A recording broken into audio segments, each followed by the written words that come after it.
और एक बात मैं आपको बता देता हूँ, सवाल का उत्तर दूंगा। एक बात मैं बता देता हूँ, आप लोग तो अपने को शिव का शिष्य कहते हैं, शिव आपके गुरु हैं। जितने लोग खड़े हैं वहां गेट पर सभी कहेंगे जी हम महादेव के चेला हैं। हम लोग तो शिव को अपना गुरु कहते हैं। एक महादेव का पहले चेला हुआ है, नाम था मच्छेंद्र नाथ। उनका सही नाम था मत्स्येंद्र नाथ, पुकारू नाम था मच्छेंद्र नाथ। लोग पुकारते थे मच्छेंद्र नाथ के नाम से। उनके बारे में इतिहास कहता है कि वे शिव के शिष्य थे। हालांकि उन लोगों ने कहा नहीं कि आप भी शिव को गुरु मान सकते हैं, लेकिन उनके बारे में किताबें कहती हैं कि वे शिव के शिष्य थे। यानी मच्छेंद्र नाथ महादेव के चेला थे और उनका एगो चेला था, यानी मत्स्येंद्र नाथ का एगो शिष्य था जिसका नाम था गोरक्षनाथ, जिसका पुकारू नाम था गोरखनाथ। सुना होगा आपने गोरखनाथ, जिसने आसाम में वो गीत, जैसी कहानियां हैं, आसाम में वो गीत गुनगुनाया था, जाग मच्छंदर गोरख आया, अगम निगम दिया हेला जी, कैसी नींद सोए आप जी, आप गुरु हम चेला जी। गोरखनाथ की ये पंक्ति। तो गोरखनाथ एक जगह लिखते हैं, यानी महादेव के चेला का चेला लिख रहा है। आप तो उससे एक सीढ़ी ऊपर है, आप अपने को महादेव का चेला कहते हैं। यहां महादेव के चेला का चेला कह रहा है, शिष्य का प्रशिष्य कह रहा है। क्या कह रहा है? हवा की न चली बा, मैंने हवा खबक के नहीं चलेंगे, इत्मीनान से चलेंगे। हवा की न चली बा, ठबक की न बोली बा। ठबक के बोलना बुझते हैं? मैं सुन रहा था, कुछ लोग बैठा रहे थे, ऐसा बोल रहे थे कुकुर बोलता। ठबा की न बोली बा, हवा की न चली बा, ठबा की न बोली बा, धीरे धरी बा पांव, धीरे धीरे अपने पांव को बढ़ाएंगे। देखिए महादेव के चेला का चेला बोल रहा है, हवा की न चली बा, ठबा की न बोली बा, धीरे धरी बा पांव, गर्व न करीबा, गर्व नहीं करेंगे, अहंकार नहीं करेंगे, गर्व न करीबा, सहजे रहीबा, सहज रहेंगे, गर्व न करीबा, सहजे रहीबा, भणत गोरख राम। यानी गोरखनाथ कहते हैं कि हबक हबक के नहीं बोलेंगे, ठबक ठबक के नहीं चलेंगे। जोगी का लक्षण है, साधु का लक्षण है, धीरे धरीबा पांव, धीरे धीरे अपने पांव बढ़ाएंगे, गर्व नहीं करेंगे, सहज रहेंगे। देखिए, और आप लोग कैसा करते हैं? आप लोगों को तो लाज लगनी चाहिए, आप लोग तो महादेव के उससे भी ऊपर हैं, वो तो चेला का चेला बोला था। चलिए अब सवाल का जवाब देते हैं। 7 आदमी महाभारत युद्ध के बाद बचे हुए हैं, सात्विकी हैं, 5 पांडव हैं और एक खुद भगवान श्री कृष्ण है। 7 आदमी बचे हुए। सातों जाते हैं भीष्म पितामह का दर्शन करने के लिए। भीष्म पितामह सर सैया पर लेटे हुए हैं, बाण की सैया पर लेटे हुए हैं।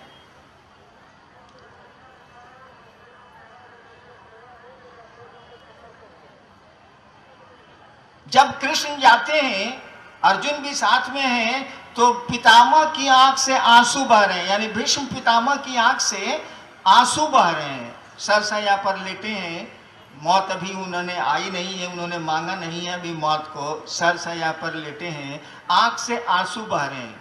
उनको रोता देख के, उनकी आंख में आंसू देख के अर्जुन कृष्ण से कह रहे हैं, भीष्म पितामह से कुछ नहीं बोल रहे हैं, अर्जुन कृष्ण से कह रहे हैं, केशव पितामह को तो इच्छा मृत्यु का वरदान है, 10 वसुओं में से एक है पितामह, तब भी इनको मौत का भय सता रहा है, इनके आंख में आंसू हैं।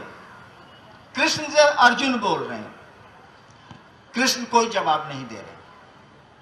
भीष्म पितामह इस सुन के कि अर्जुन जो कृष्ण को बोल रहे हैं, भीष्म पितामह ये सुन के क्या जवाब दे रहे हैं, ये मार्के की बात है, सुनिए। भीष्म पितामह ने कहा, अब अर्जुन को जवाब नहीं दे रहे हैं। अर्जुन ने सवाल किया केशव से, केशव चुप हैं। भीष्म पितामह अर्जुन का जवाब नहीं दे रहे हैं, वो कृष्ण को जवाब दे रहे हैं। भीष्म पितामह ने कहा कि केशव, मेरी आंखों में इसलिए आंसू नहीं है कि मुझको मौत का भय है, क्योंकि मुझको तो इच्छा मृत्यु का वरदान है। मेरी आंखों में तो आंसू इसलिए हैं कि मैं जानता हूं कि साक्षात परमात्मा पांडवों के साथ हैं। कृष्ण, मैं जानता हूं कि साक्षात परमात्मा पांडवों के साथ हैं, और जब से साथ हैं, द्रौपदी के स्वयंवर से, और जब से साथ हैं, इन लोगों पर जो विपत्तियों का पहाड़ गिरा है सो अभी तक रुका नहीं है। देखिए, परमात्मा साक्षात साथ में है, और पांडवों पर जो विपत्तियों का पहाड़ गिर रहा है सो अभी तक रुका नहीं है। मैं ये सोच के दुखी, मेरे आंखों में आंसू हैं कि क्या विधाता की लीला है, वो खुद साथ में है और तब भी विपत्तियां रुक नहीं रही हैं, रुकने का नाम नहीं ले रही। देखिए, ये है जिंदगी, ये है दुख। एक ही चीज हम आप कर सकते हैं, हमको आपको मालूम है कि रास्ता खराब मिल सकता है, मिलेगा ही मिलेगा। जिंदगी के रास्ते में आपको खराब सड़कें मिलेंगी ही मिलेंगी, मिलनी ही मिलनी है, कोई इससे बचा नहीं है। तो ऐसा तो कर सकते हैं कि सवारी ठीक चुन लीजिए। आप ट्रैक्टर से क्यों चल रहे हैं भाई साहब? आप टायर गाड़ी बैलगाड़ी से क्यों चल रहे हैं भाई साहब? रास्ते तो खराब मिलेंगे, एक अच्छी गाड़ी की व्यवस्था कर लीजिए जिसमें शॉक एब्जॉर्बर होता है, स्प्रिंग होता है, सस्पेंशन होता है। रास्ता तो खराब मिलेगा लेकिन एहसास कम हो जाएगा, धक्का कम हो जाएगा, आपके शरीर में लगी हुई चोट घट जाएगी। रोडवा तो खराब मिलनी ही मिलनी है भाई साहब। तो शिव की सवारी क्यों नहीं करते हैं? एहसास कम हो जाएगा। दुख आएंगे तो जरूर, लेकिन दुखों का एहसास, उसकी पीड़ा, उसकी व्यथा आपको कम महसूस होगी। मैंने तो देखा है जिंदगी में, मैंने मामूली दुख झेले हैं क्या, और बस झेल लेते हैं। क्या करें, जिंदगी है, इसी का नाम है, सही चलती है। अब महादेव ही ऐसा चाहते हैं तो कोई क्या बोलेगा, कोई क्या करेगा, कोई कर भी क्या सकता है। नेक्स्ट जी, एक भाई की जिज्ञासा है कि महादेव की पूजा अर्चना करने से मनोकामनाएं पूरी हो जाती हैं, फिर उनको गुरु क्यों माने? एक भाई ने पूछा है कि महादेव की कामना, ये पूजा अर्चना करने से मनोकामना पूर्ण हो जाती है, उनको गुरु क्यों माने? मैं देख रहा हूं सामने दाहिने बैलून बिक रहा है, बैलून। मेरे पोते और पोती दोनों साथ आए, मंच पर आपने देखा होगा। बैलून देख के उन लोगों को लग रहा है कि देखिए एकदम ही तो प्राइम मिनिस्टर का पद है, साला हमको चाहबे कीजिए। बच्चा है, समझ नहीं है, वो तो कहेगा कि बाबा मेरे सब कुछ हैं, वही रहते हैं साथ में, तो बैलून और टॉफी तो मुझको मिल ही जानी। उसको जरा ज्ञान दे दीजिए, उसको जरा कॉलेज तक जाने दीजिए, तब बैलून हमारी आपकी तरफ देख के कहे, सोचेगा, उधर ध्यान भी नहीं देगा। बच्चे उधर ही ध्यान दिए हुए हैं और वो ध्यान भी नहीं देगा। जानते हैं हम लोग कि बैलून से जिंदगी नहीं चलती है, टॉफी से पेट नहीं भरता है, प्लास्टिक के खिलौने से जिंदगी खेलती नहीं है। जिंदगी तो अपने दुख और सुखों के खेल में अपने को शामिल करती है। आपकी मनोकामनाएं पूरी हो जाती हैं शिव की अर्चना से। गोरी तेरा आंचल कितना, भाई साहब आपकी मनोकामना कितनी बड़ी है, सोना बताइए। क्या चाहते हैं आप शिव से? इतनी छोटी छोटी चीज चाहते हैं ना कि आप सुनेंगे ध्यान से तो आपको हंसी लगेगी कि अरे क्या शिव से मांग रहा है। जो चीजें बहुत नीचे मिल सकती थी, क्या शिव से मांग रहा है। देश के सबसे बड़े पदाधिकारी से 1 किलो चीनी मांग रहा है, साला भागा है क्या ये? लेकिन उसको ज्ञान 1 किलो चीनी का ही है, तो आपको कहाँ से शिव पद मांगेगा, कहाँ से अपने बारे में ज्ञान मांगेगा, कहाँ से दुनिया के बारे में वो जानना चाहेगा। उसकी तो सीमाएं हैं, उसकी समझ उतनी ही है। उसको गुरु के पास भेज दीजिए और तब पूछिए कि शिव क्या दे सकते हैं। कहेगा वो जो दे सकते हैं कोई नहीं दे सकता। नेक्स्ट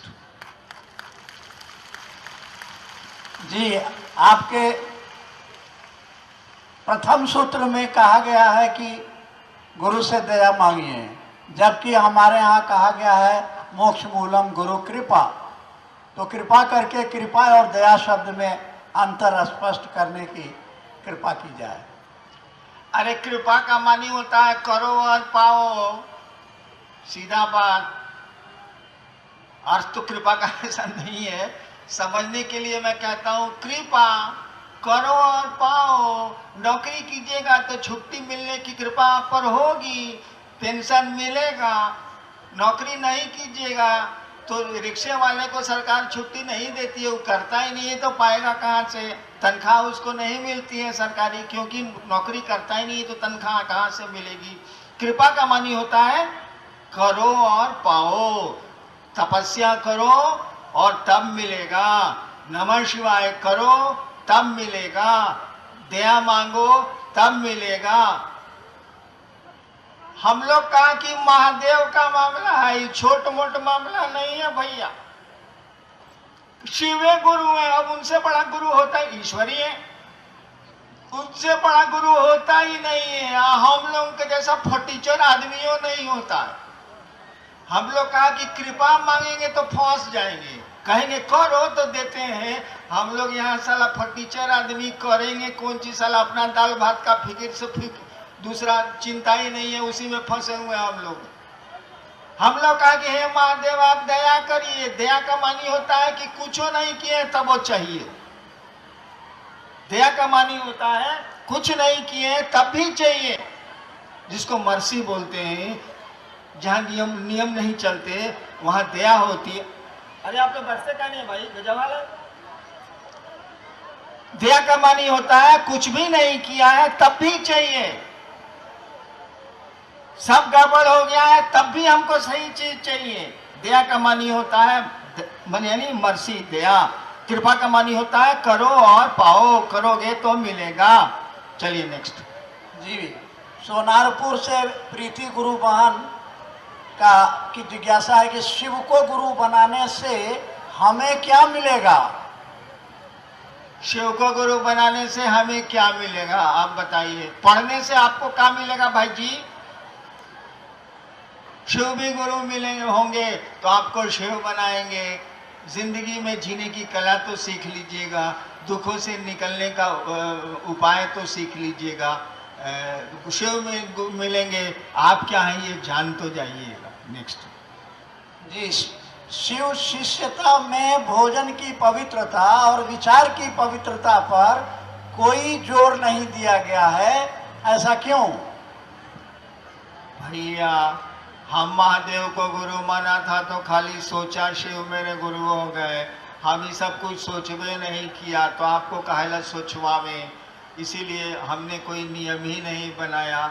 और शिव जब गुरु होंगे उनका शिष्य बनने के लिए तो भाई समुद्र का मछुआरा भी बनेगा, वो मछलियों पर जीवन पालने वाले लोग भी बनेंगे, सब्जी पर अपना जीवन चलाने वाले लोग भी बनेंगे। शिव गुरु होंगे तो इन नियमों को कैसे लागू कर सकते हैं आप? नियम तो गुरु का चलेगा ना, शिष्य का तो नहीं चलता है। चलिए नेक्स्ट। जी, एक भाई ने जानना चाहा है कि यह गुरु दक्षिणा क्या होती है? अब मैं नहीं बोलने जा रहा।